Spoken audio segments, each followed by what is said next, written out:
So this is something that I begin to realize. This is interesting. And I bet you, I can almost promise you that half of you that are watching this video will probably say, whoops, that's probably me.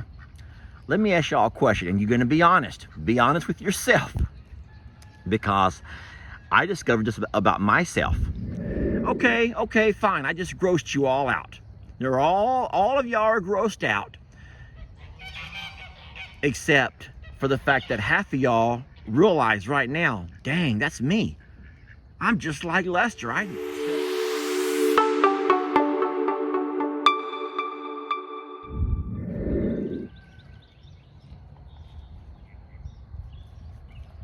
want you to watch those white geese, how they're all bathing.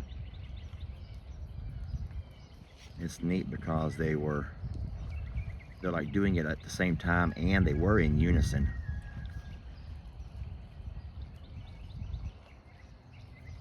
That is an early morning ritual they do around this time of day, every day. There are moments when they actually all get in sync, and that's really awesome to watch.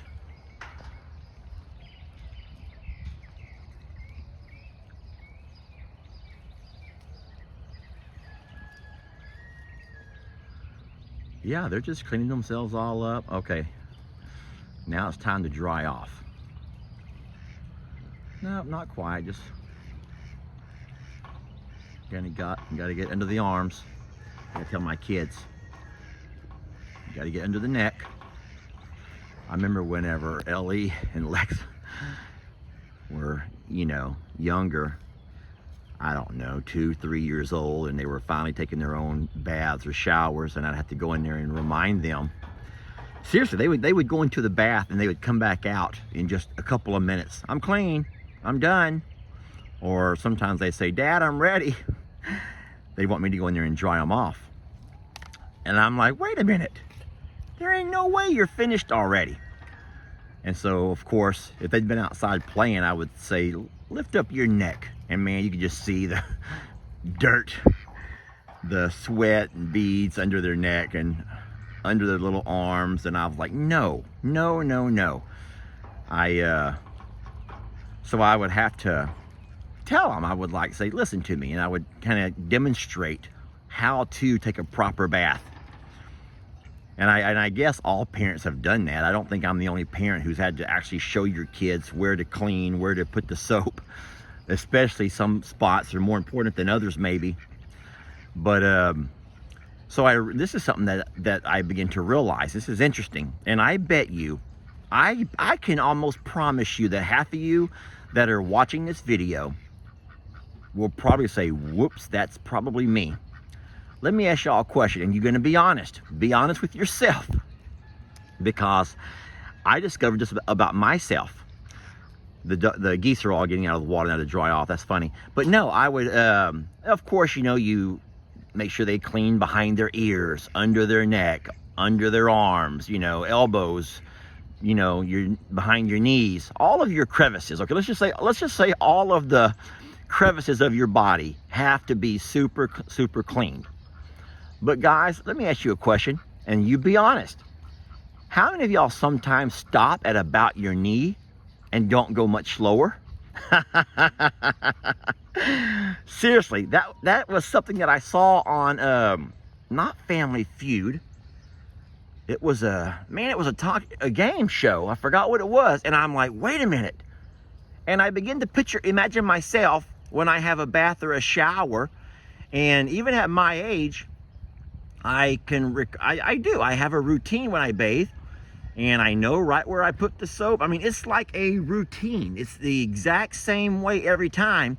And I'm afraid that I'm the kind of guy that may go down as low as my knees, and it's seldom that I scrub lower than that. Unless, of course, I've been outside in flip-flops and I can actually see the dirt on my feet and toes.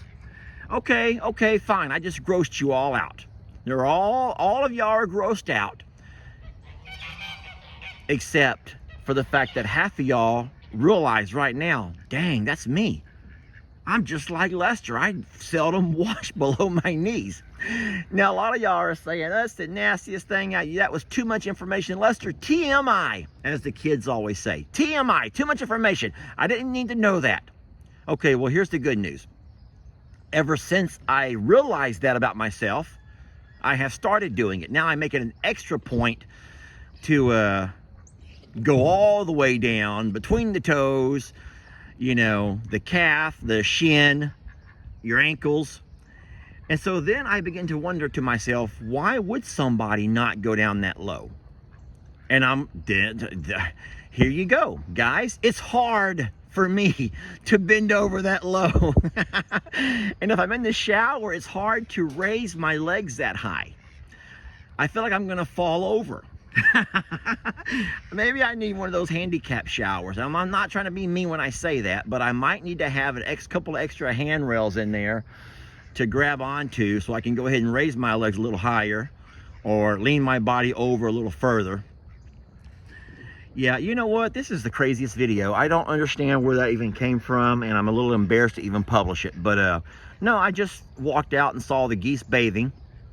It gave me a reminder of my kids when they were young and how I would remind them to get every body part. Don't skip places, kids.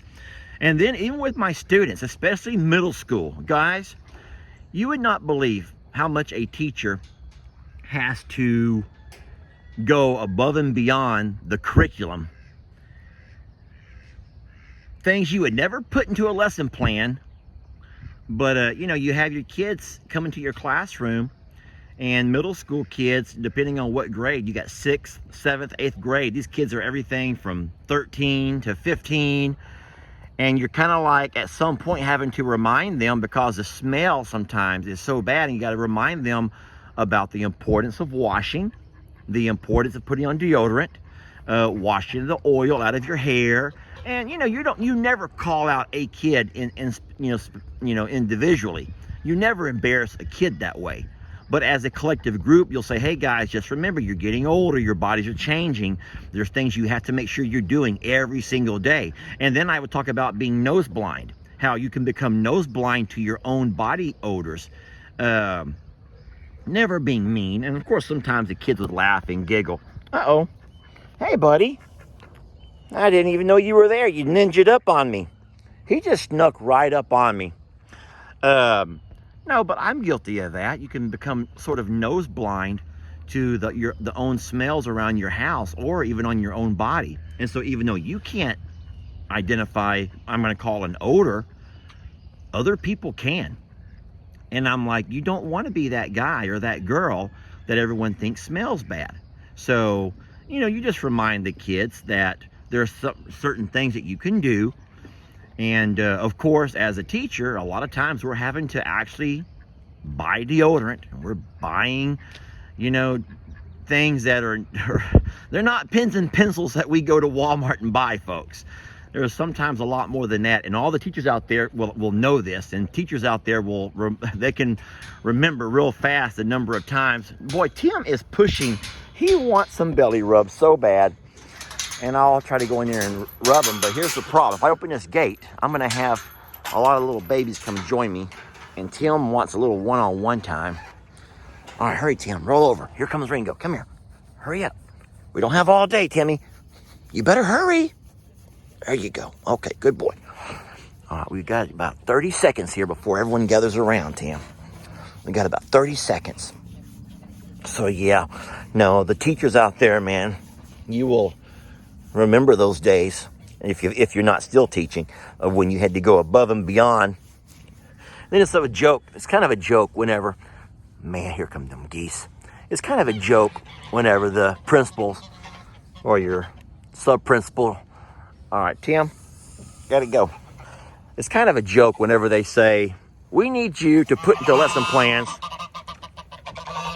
all that you're doing in your classrooms to make sure your kids are successful. And you're kind of like, if they only knew the things that you have to do in your classrooms to make your kids successful. I know they're referring to their curriculum. What are you doing with the curriculum to make your kids successful in whatever subject that you teach? I get that. But man, If they only knew all the things teachers have to do. Hey, weirdos. I know, I'm kidding. I just call you weirdos because you don't like me and everyone else likes me. Now, maybe that's just things. Really? Oh, here we go. Go ahead, have at it. Ouch. Not the knees, not the knees.